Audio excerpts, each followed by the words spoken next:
بسم الله الرحمن الرحيم والصلاة والسلام على رسوله الكريم وعلى آله وصحبه أجمعين ومن تبعهم بإحسان إلى يوم الدين. أما بعد، قال أمير المؤمنين في الحديث أبو عبد الله محمد بن إسماعيل البخاري رحمه الله في صحيحه، يعني في صحيح البخاري، حدثنا محمد بن خالد قال حدثنا محمد بن موسى بن أعين قال حدثنا أبي عن عمرو بن الحارث عن عبيد الله بن جعفر أن محمد بن جعفر حدثه عن عروة عن عائشة رضي الله عنها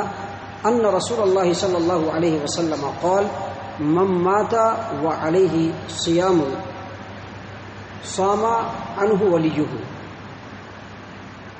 محترم سامعین کرام، قبروں کے پاس کیے جانے والے ایسے اعمال جو شرعی اعتبار سے قرآن و حدیث کی روشنی میں ناجائز ہے، ان باتوں کا بیان مختصراً مگر تفصیل کے ساتھ آپ کے سامنے پیش کیا جا چکا ہے، اور یہ بتایا جا چکا ہے کہ کون کون سے اعمال جو قبر کے پاس انجام دیے جاتے ہیں اور شرعی اعتبار سے ناجائز اور حرام ہے. لیکن ہماری شریعت جہاں جن چیزوں سے انسان کو نقصان پہنچنے والا ہے ان چیزوں کی وضاحت فرمائی ہے، وہیں پر شریعت نے ان چیزوں کی بھی رہنمائی کی ہے جن کو انجام دینے سے انسانوں کو فائدہ ہوگا. تو ہمارے میت جو مر جاتے ہیں ان کے لیے ہمیں کون کون سے اعمال انجام دینے چاہیے جو مرنے کے بعد بھی میت کو فائدہ پہنچائے گا، شریعت نے اس کی بھی مکمل رہنمائی فرمائی ہے. شریعت نے بتلایا ہے کہ آپ کے میت اگر مر جاتے ہیں تو ان کے لیے آپ کو کیسے اعمال انجام دینے چاہیے، اور اس اعمال کو انجام دینے سے آپ کے میت کو فائدہ پہنچے گا. قرآن و حدیث کی روشنی میں یہ باتیں آپ کے سامنے اب یہاں سے پیش کی جائے گی تھوڑا تھوڑا کر کے. تو سب سے پہلے ایک میت کے لیے جو مسلمان میت ہے، اگر اس میت کے لیے کوئی مسلمان دعا کرے گا تو اللہ تبارک و تعالیٰ اس دعا کا بہت زیادہ فائدہ اس کو پہنچائے گا، کیونکہ شریعت نے، قرآن کریم نے اور نبی صلی اللہ علیہ وسلم نے اس بات کی طرف بھرپور رہنمائی فرمائی ہے. اللہ تبارک و تعالیٰ قرآن کریم کے اندر سورۃ الحشر آیت نمبر 10 میں فرماتا ہے: والذین جاءوا من بعدهم یقولون ربنا اغفر لنا ولاخواننا الذین سبقونا بالایمان ولا تجعل فی قلوبنا غلا للذین آمنوا ربنا انک رؤوف رحیم. اللہ فرما رہے ہیں کہ ان مسلمانوں کے بعد، یعنی ان کے مر جانے کے بعد میں ایسے مسلمان آئیں گے، ایسے ایمان والے آئیں گے جو کہیں گے کہ ربنا اغفر لنا، اے رب ہم کو بخش دے، ولاخواننا الذین سبقونا بالایمان، اور ہم سے پہلے جتنے بھی ہمارے ایمان والے بھائی اس دنیا سے جا چکے ہیں، اے اللہ تبارک و تعالیٰ ان کو بھی بخش دے.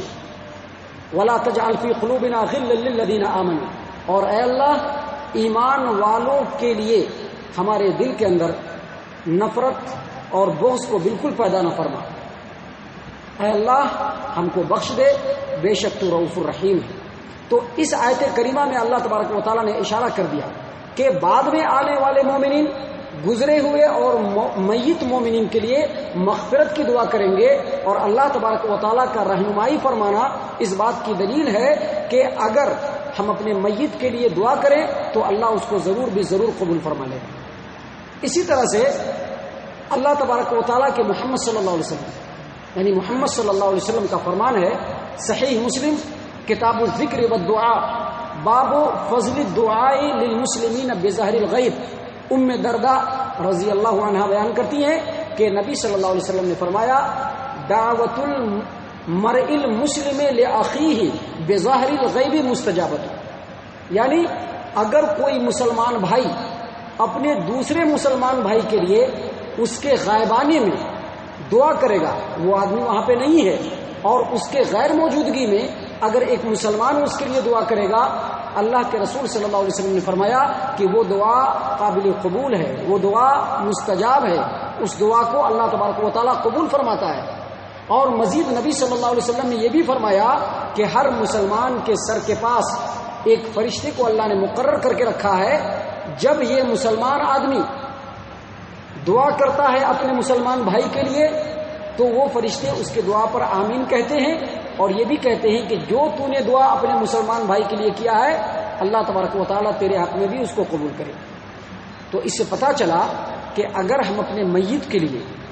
دعا کیا کریں گے تو اللہ اس کا ان کو بہت زیادہ فائدہ پہنچائے گا۔ لیکن یہاں پر یہ معلوم ہونا چاہیے کہ میت کے حق میں یا کسی کے حق میں بھی جو ہم دعا کرتے ہیں اس دعا کے قبولیت کے شرائط کا ہمارے اندر پایا جانا ضروری ہے۔ ایک انسان ہے جو رب کی بارگاہ میں خود دعا کر رہا ہے، لیکن اس کے شرائط اگر اس کے اندر نہیں پائے جا رہے ہیں تو وہ 70 برس کی عمر تک بھی دعا کرے گا تو اللہ تبارک و تعالیٰ اس کی دعا کو قبول نہیں کرے گا۔ آپ کو میں بتا دوں کہ دعا کی قبولیت کے شرائط کیا ہیں مختصراً۔ پہلی شرط یہ ہے کہ انسان جب اللہ سے دعا کرے تو انتہائی اخلاص اور للہیت کے ساتھ دعا کرے، پورا خلوص ہونا چاہیے، پوری للہیت ہونی چاہیے، دل کے اندر پورا اخلاص ہونا چاہیے، اور ساتھ ہی ساتھ دعا صرف اللہ سے ہونا چاہیے۔ یہ اخلاص اور للہیت سب سے پہلی شرط ہے۔ دوسری شرط یہ ہے کہ جب انسان اللہ تبارک و تعالیٰ سے دعا کرے تو دعا کرتے وقت اس کا دل بالکل حاضر ہونا چاہیے، یہ نہیں کہ دعا یہاں پہ کر رہے ہیں اور دل کہیں اور اٹکا ہوا ہے۔ اللہ تبارک و تعالیٰ بے پرواہ اور لاپرواہ کے دل کی دعا کو قبول نہیں کرتا ہے۔ اسی طرح سے دعا کرنے والے انسان کے لیے یہ بھی ضروری ہے کہ جو وہ کما کھا رہا ہے وہ حلال ہو۔ اگر اس کی کمائی، اس کی رزق، اس کا رزق، اس کی روزی اگر حلال نہیں ہے، حرام طریقے سے اگر اس نے اپنی روزی کمائی ہے تو پوری زندگی وہ اللہ تبارک و تعالیٰ سے دعا کرتا رہے گا، اللہ اس کی دعا کو قبول نہیں فرمائے گا، کیونکہ نبی صلی اللہ علیہ وسلم نے اس کے بارے میں پوری وضاحت کے ساتھ فرما دیا ہے کہ ایک انسان ہے جس کا کھانا حرام ہے، جس کا پانی حرام ہے، جس کے لباس حرام ہے اور جس کی پرورش حرام غذا پہ ہوئی ہے، اللہ تبارک و تعالیٰ اس کی دعا کو قبول نہیں کرے گا۔ اسی طرح سے دعا کے قبول ہونے کی شرطوں میں سے ایک شرط یہ بھی ہے کہ انسان اللہ تبارک و تعالیٰ کی بندگی کا پابند ہو، یعنی اللہ نے جو فرائض اس کے اوپر عائد کیے ہیں، نماز ہے، روزہ ہے، حج ہے، زکوٰۃ ہے، اس طرح سے امر بالمعروف ہے، نہی عن المنکر ہے، اور جو دوسری نیکیاں ہیں جن نیکیوں کو اللہ نے واجب قرار دیا ہے ان نیکیوں کو انجام دینے والا ہونا چاہیے۔ اسی طرح سے برائیوں سے بچنے والا ہونا چاہیے، خاص طور سے شراب نوشی سے، غیبت سے، بدکاری سے، چوری سے، اور اس طرح کی جو برائیاں ہیں جو ہمارے معاشرے کے اندر عام ہیں، اگر وہ برائیاں ہمارے اندر ہے تو ہم تا زندگی دعا کریں اللہ تبارک و تعالیٰ ہماری دعا کو قبول نہیں کرے گا، کیونکہ جو آدمی اللہ کے فریضے کو انجام دینے والا ہوتا ہے وہ رب کے قریب ہوتا ہے، اور جو انسان برائیوں کا رسیا ہوتا ہے، برائیوں کا خوگر ہوتا ہے، برائیوں میں پڑا ہوا ہوتا ہے، اللہ تبارک و تعالیٰ کی رحمت سے دور ہوتا ہے، اور جو اللہ کی رحمت سے دور ہوگا اللہ کبھی بھی اس کی دعا کو قبول نہیں کرے گا۔ تو دعا کے قبولیت کے شرائط کے ساتھ اگر کوئی مسلمان اپنے میت کے لیے دعا کرتا ہے تو یقینی طور پر اللہ تبارک و تعالیٰ اس دعا کا فائدہ اس میت کو پہنچائے گا۔ اسی طرح سے اگر میت مر گیا اور اس کے ذمے کچھ روزہ تھا، میت مر گیا اور اس کے ذمے کچھ روزہ تھا، تو اس کے روزے کو اگر اس کے اہل و عیال، اس کے وارثین کمپلیٹ کر دے تو اس روزے کا ثواب بھی اس میت کو پہنچے گا۔ جیسا کہ ابھی آپ کے سامنے سب سے پہلے حدیث نقل کی گئی، امیر المومنین فی الحدیث ابو عبداللہ محمد بن اسماعیل البخاری رحمہ اللہ کی حدیث، صحیح البخاری کتاب الصوم، باب من مات وعلیہ الصوم، حدیث نمبر 1952 1952، اور اس کے علاوہ یہی روایت صحیح مسلم کے اندر بھی ہے اور سنن ابی داؤد کے اندر بھی ہے کہ ام المومنین اما عائشہ رضی اللہ عنہا نے بیان کیا کہ نبی صلی اللہ علیہ وسلم نے فرمایا اگر کوئی شخص مرے اور اس کے اوپر روزہ ہے، یعنی اس کے اوپر روزہ باقی ہے، تو اس کے ولی کو اس کا روزہ کمپلیٹ کرنا چاہیے۔ یہاں پر جو روزہ باقی ہے اس بات کی طرف اشارہ کرتا ہے کہ نفل روزہ نہیں، بلکہ رمضان کے روزے چھوٹ گئے تھے، اس نے ادا نہیں کیا اور اس کا انتقال ہو گیا، یا اس نے کوئی نظر مانی تھی کہ ہم 10 روزہ رکھیں گے لیکن وہ اپنے نظر کو کمپلیٹ نہیں کر سکا اور مر گیا،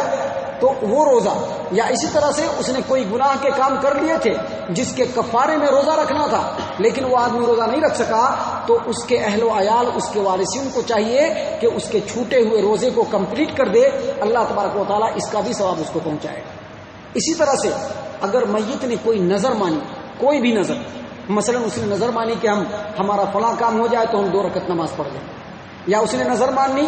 کہ ہمارا فلاں کام ہو جائے تو ہم عمرہ کر لیں گے، یا اس نے نظر مانی کہ میرا فلاں کام ہو جائے تو میں 10 غریب اور مسکین کو کھانا کھلاؤں گا. تو اگر یہ نظر مان کر کے اس نظر کو اللہ تبارک و تعالیٰ کے سامنے اس نے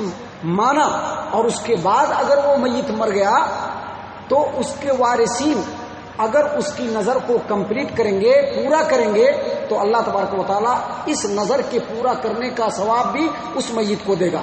اللہ کے رسول صلی اللہ علیہ وسلم کے سامنے سعد بن عبادہ رضی اللہ عنہ آئے. سنن ابی داؤد کتاب الایمان باب قضاء النظر عن المیت. اللہ کے رسول صلی اللہ علیہ وسلم کے پاس آتے ہیں اور کہتے ہیں ان امی ماتت، میری والدہ انتقال کر گئی ہے اور ان کے اوپر نظر تھا، وعلیہا نظر، اور ان کے اوپر نظر تھا،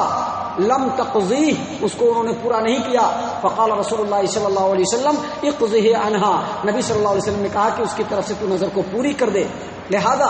اگر میت کے مانے ہوئے نظر کو ان کے ورثہ ان کے موت کے بعد اگر پوری کرتے ہیں تو اس کا فائدہ اور اس کا ثواب بھی میت کو پہنچ جائے گا. تو یہ کام جو آپ کے سامنے پیش کیے جا رہے ہیں یہ وہ کام ہے جو میت کے لیے ہم انجام دے سکتے ہیں. شرعی اعتبار سے اسلام نے ہم کو اس کی پوری اجازت دی ہے اور اس عمل کو انجام دینے سے اللہ اس کا فائدہ میت کو پہنچائے گا. اس سلسلے میں ابھی اور بھی باتیں ہیں جو انشاءاللہ قرآن و حدیث کی روشنی میں آپ کی خدمت میں پیش کی جائے گی. اللہ تبارک و تعالیٰ سے ہم دعا کرتے ہیں کہ اللہ تبارک و تعالیٰ ہم تمام کو شرعی تعلیمات کو کتاب و سنت کی روشنی میں سیکھنے کی توفیق عنایت فرمائے